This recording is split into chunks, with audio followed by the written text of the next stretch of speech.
Generalization psychology works very similar to some experiments that have been done in training animals. We're in the mammal side of the animal family. Our brains seem to work in overdrive compared to most any animal on the face of the planet. We have the ability to make things. We have the ability to invent things and discoveries and all types of things that no other animal has been able to do. Our intelligence is vast, but it doesn't mean that it's not able to be manipulated or persuaded. You see, the word manipulate can be construed.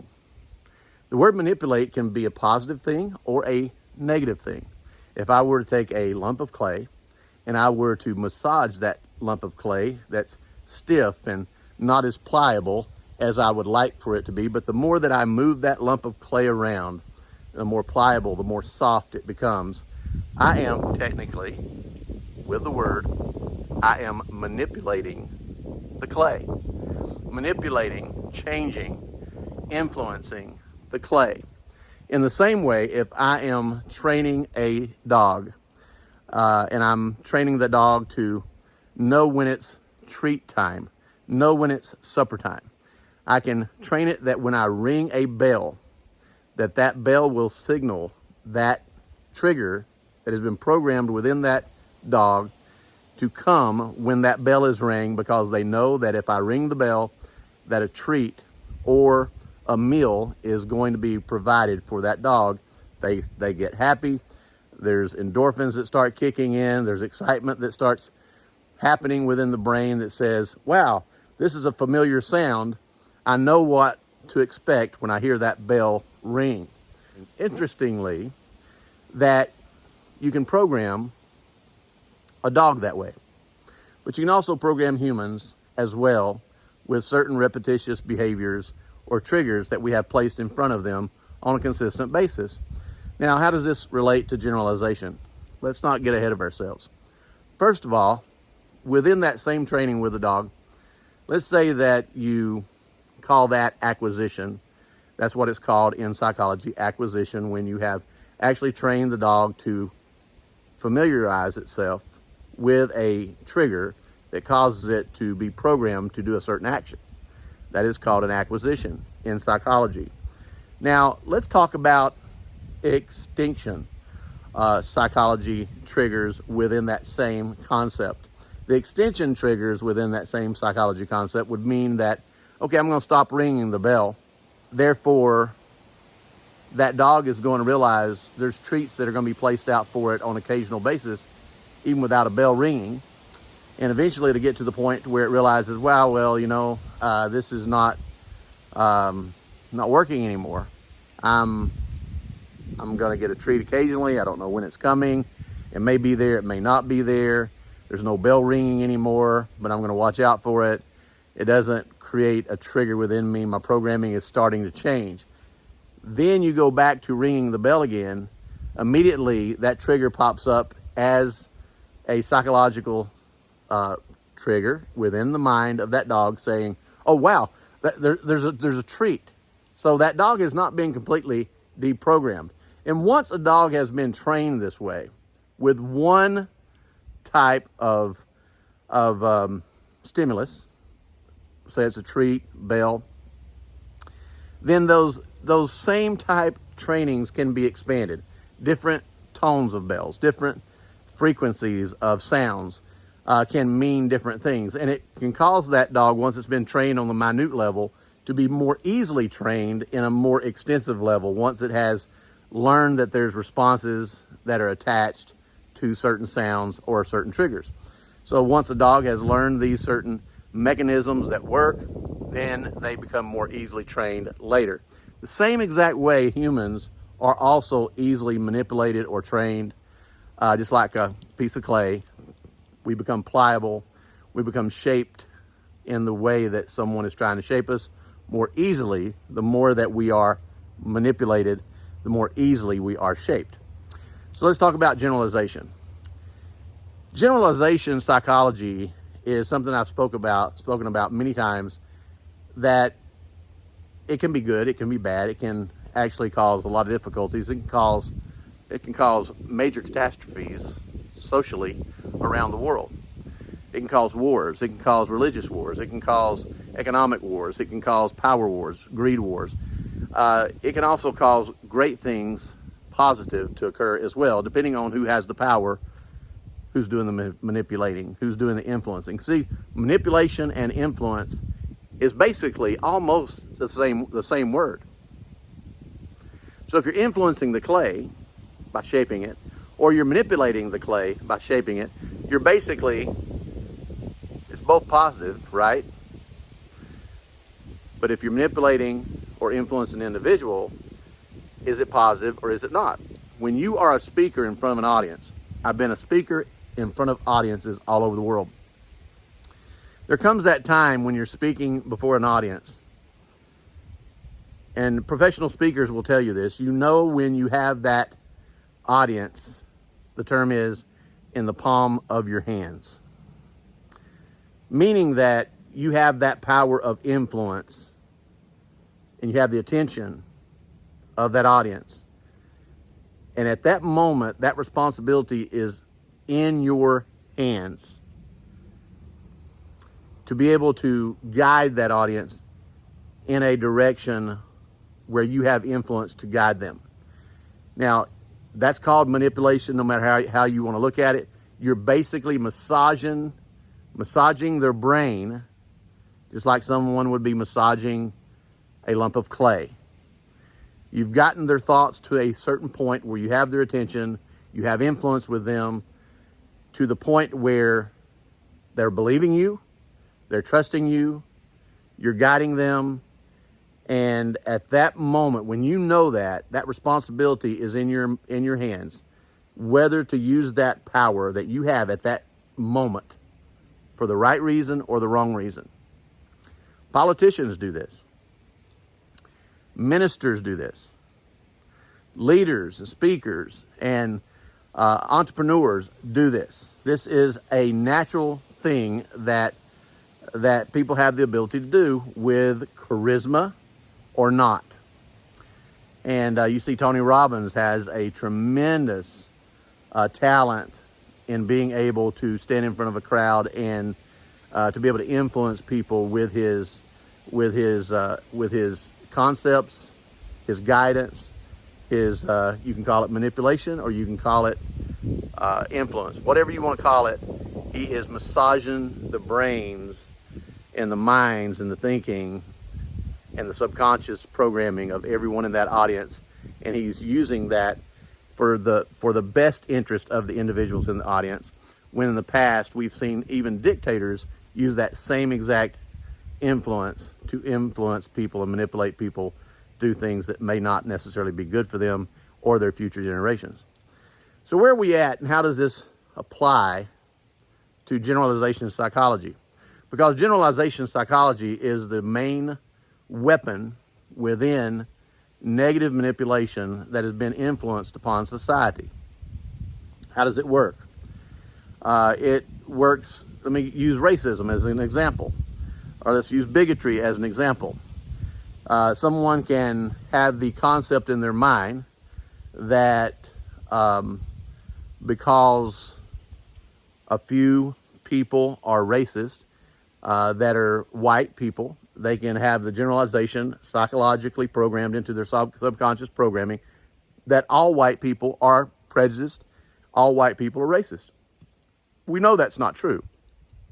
But there's some people today that are carrying that flag, that believe it, that believe that all white people are racist, that it's innate, that it's not something that they can help, that it's just born into them that they're racist because they're white. It's just a natural occurrence to them by some people's perspective, because those people have been programmed to think in generalization, psychologically, in their subconscious mind and programming. Now, as they're programmed to generalize, in that same generalization, someone who is racist, say against black people or Asians or Latina or maybe even white, They're racist against another color that's not of their own. They have a hate toward a certain color based off of whatever. A generalization has been placed subconsciously within their lifestyle to cause them to actually have that attitude or that perspective toward that other race.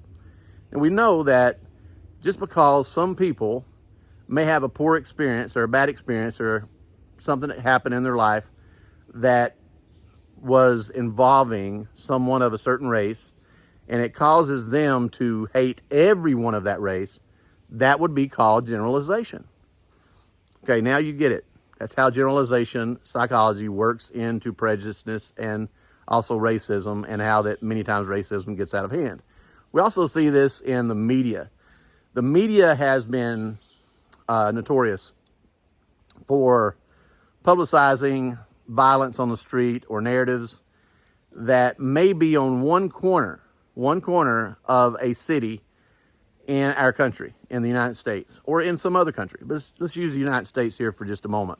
We have over 330 million people here in the United States. However, the news media could take one person that does one violent act in one area of the country that may only take up just a few square feet of our entire country, which our country is a very large country, 330 something million people in it plus. But one little street corner out of all the 50 states and the territories that we have, I mean, just Georgia alone, the state of Georgia alone has over 700 towns. So think about how minute one street corner would be in the entire country where an action is taking place. It may even be a store burning down, violence taking place, riots going on, whatever it may be. But the news may create a narrative to the entire world that when the world sees the news here in the United States, the generalization psychology that would be kicking in on the programming would be that they see the whole U.S. as this is what's happening all over the United States. Not just in one street corner, not just in one small town or one community, but all over the United States. When us here in the United States, we know that when something like this is happening, we're sitting in our homes, in our neighborhoods, in our communities, nothing's happening. Peaceful, tranquil, nice weather, nice whatever. I mean, it'd be like, it's almost idiocracy that goes on with generalization psychology in how that the news media many times, and sometimes even politicians, play on narratives that try to program everyone to think a certain way based off of what's happening in one small little situation. I don't want some government scenario with a cookie cutter generalization psychology mindset to program my future generations. That's the way I think. But in regards to that, in the public school system, you know, when I went to school, they used to paddle. They used to have paddles when kids would get out of hand and kids would get paddled. They took the paddling or that type of punishment out of the school system. And I made a conversation with someone earlier about that, how that they used to do this in school, and the schools now are many times filled with children that don't have any repercussion. They're out of control. The teachers have situations where students many times are disrespectful to the teachers. Teachers don't really have much power over doing anything about it. And the response of this person was, well, the teachers abused that type of punishment, and that's why they had to take it out of the school system. And my response was, you're being a little bit more over generalized than the truth. Because in regards to that, that's like saying all teachers abused that discipline that they used to have. Now, I'm not saying that they should paddle kids. Don't take me wrong here, I'm not. Maybe that's only the parents' responsibility to discipline their children the way they see fit, and not a teacher's responsibility in the sense of paddling. So let's not get overboard with this concept here and take me out of context. But the point is, it was taken out of schools. But it wasn't taken out of schools because of one or two or a few teachers that abused the situation and it become abusive to the kids. It was a psychological study that some people had gotten behind within the educational system that said that This is not something that we want to continue on with within our school system. Not every state has the same guidelines, because this United States has different guidelines and laws within every state. But certain states have stopped any ability for teachers to paddle children in the school system. And it's not based off of one or two abusing it. It's based off of other reasons. But this person had a generalization that was the reason for it. And my response was, in my mind, I'm thinking, this person has a generalized concept in their mind. Maybe they do this with a lot of things. Maybe that's what they're doing with the gun control debate that's going on in the United States right now as we speak. You have a few people that in whatever corner of whatever city that doesn't do everything exactly right, and people think generalization and the way they're programmed through generalization, psychological programming, manipulation, intentionally, over time, over and over and over, where people have been taught to generalize. And that's what's separating our country. It's separating our country that when one thing happens with an individual out of 300-something million people, that we are to assume that we need to change the rules for all 300-something million people because a few people, a handful of people, break the rules. That's generalization, psychology, warfare at its best, winning if we allow those types of things to happen. Thankfully, we have the Second Amendment in the United States that protects certain rights from those things happening to a certain point. Now, again, I'm not here to debate those issues. I'm talking about generalization psychology and how that manipulation through the power structure, politically, globally, individually, locally, no matter how it's being used, generalization psychology is probably one of the strongest ways to manipulate people in how to think a certain way. The ringing of a bell, the training, just like of a dog, many times we don't realize just how much that we've been trained to tribalize our thought patterns, to follow a certain narrative in a certain group, and to divide ourselves into this group or that group, to sideline ourselves away from being part of the whole, to program ourselves to the point in our thinking where we have to decide which side that we're on a consistent basis every day in, day out. That's exactly what has happened in our society.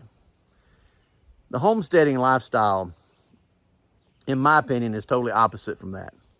Homesteading lifestyle is getting back to basics, to where people come together. We don't tribalize ourselves, even though I'd say the homesteading community itself is a tribe within itself.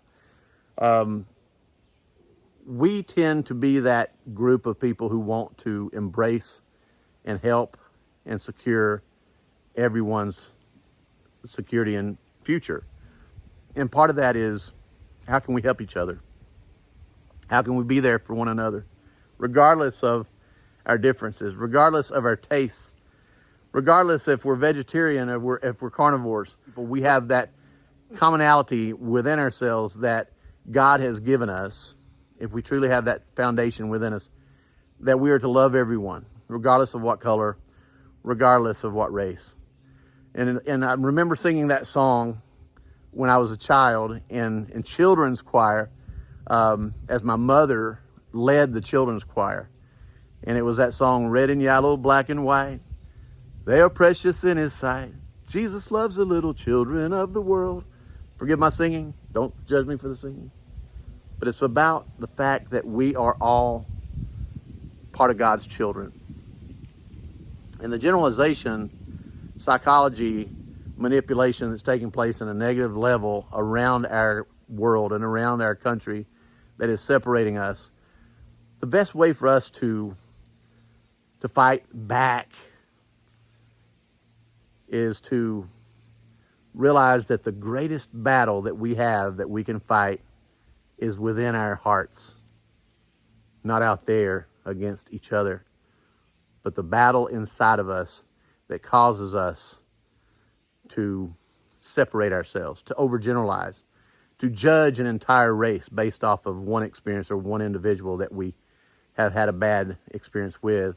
Not to overgeneralize an entire group of people called Democrats, or an entire group of people called Republicans, or an entire group of people called Libertarians, or an entire group of people called liberals, or an entire group of people called conservatives, or an entire group of people called homesteaders, or an entire group of people called black, or an entire group of people called white, or an entire group of people called Latina, or Asian, or Christian. Overgeneralization is the basis and the foundation of racism, hate, bigotry, division, and it will never get us to where we need to go or where we need to be. If we're truly going to advance in this world to where God wants us to be, love your neighbor as yourself.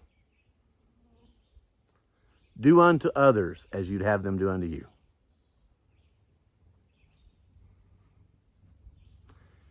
And whatever you do to the least of these, talking about the children, the widows, the unfortunate, the hungry, the naked, those that are in need, whatever you do unto those, you're doing it unto God. The more that we can focus on bringing that in to focus, then we're not generalizing. We're not placing everyone in the same box. We're not placing every thought into the same box. We're not judging everyone within the same box. And we're realizing somehow down the road that we really, truly are not the ones who should be judging. That we serve the one who does the judging, not us. That's his job, not mine. It's above my pay grade. Here at Welch Family Homestead, we're not here to spread the fear. My degree in psychology, I love the way the mind thinks. I love the way that people think, and it causes me to really study the way that things are coming about right now that I'm seeing played out in front of us. And honestly, there's a lot of noise. And the noise that we're hearing out there, are we part of that noise? I've been part of that noise. I've been part of that noise when I shouldn't have been part of that noise. I've shared my opinions many times when I realized it was just ranting. It didn't really help anything. It probably made things worse. Sometimes when we actually think we're doing good, sometimes our actions may have good intention and may have a seed coming from a good heart with an intention of accomplishing something great or hoping that something happens great. And we're just out here, flapping our flag of irritation around because of what we're seeing going on around us. And we can see things that we can legitimately be irritated about. But how can we truly make a difference? The way we can truly make a difference is to start right in here. Right in here. And think, do I hate a group of people because I'm generalizing? Do I have a certain concept about certain things because I'm generalizing? Do I view an entire country because I've learned how to generalize instead of understand that not everyone in that country is that way, not everyone that race is that way, not everyone that looks that way is that way? The truth is, we need to get away from the way we're being programmed to generalize, because that is the number one weapon that's being used against us psychologically, and some of us don't even realize it. And it is being used. Anyone that has a psychology degree, if they truly want to look into this, they can see it. It's a pattern. It's not hard to do. The bells are being rang. Cause us all to jump up and wag our tails and think that we're going to get some kind of treat, whether it's from the media, whether it's from the government, whether it's from something that we're going to hear that's going to stimulate our endorphins that say, oh, I'm excited because this stimulates my tribal thoughts. All in all, we're all from the same tribe. We're all God's children. God bless.